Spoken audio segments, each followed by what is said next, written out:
आपण पाहत आहात महाड तालुक्यातील लोकप्रिय न्यूज चॅनल माझे महाड।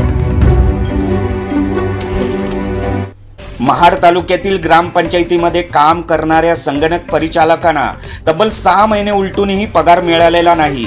एका बाजूला ग्रामविकास मंत्री जयकुमार गोरे यांनी सभागृहात काही संगणक परिचालकांना कमिशन मिळत असल्याचा आरोप केला, तर दुसऱ्या बाजूला प्रामाणिकपणे काम करणारे अनेक संगणक परिचालक आजही आपल्या मेहनतीच्या पगाराची वाट पाहत आहेत।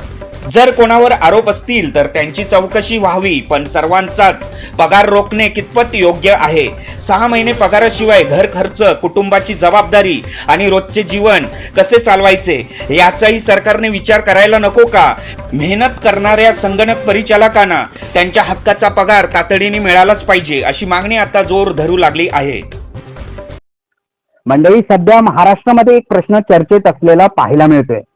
अर्थातच ग्रामपंचायतीमध्ये संगणक परिचालक हे आपलं काम प्रामाणिकतेने करतायत, मात्र 6 महिने उलटून गेल्यानंतर देखील त्यांना पगार का देण्यात येत नाही, हा सवाल आता महाडमधून देखील रंगलेला पाहायला मिळतोय। आणि ग्रामविकास मंत्री सभागृहात बोलतायत, अर्थातच गोरे साहेब बोलतायत की ह्यांना कमिशन मिळालं जात आहे।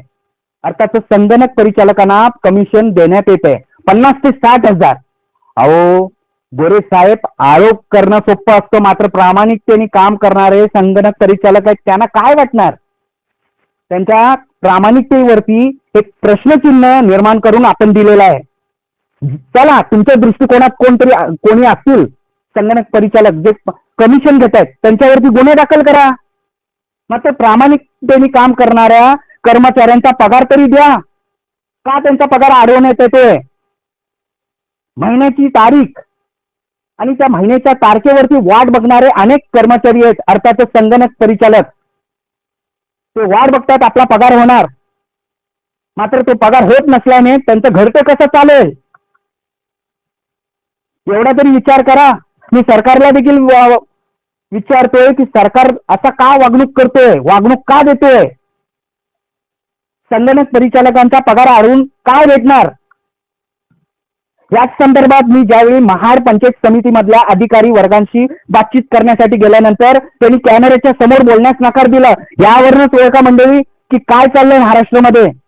आज संगणक परिचालकांचा पगार अडवण्यात येते, उद्या कोणतेही अधिकारी असतील त्यांचा देखील पगार अडवण्यात येणार। मंडळी, अजून काही जास्त बोलणार नाही, इथेच थांबतोय। तोपर्यंत स्वतःची काळजी घ्या, सुरक्षित राहा आणि सतर्क राहा। मी मनोज चेंडेकर, माझे महाड, रायगड।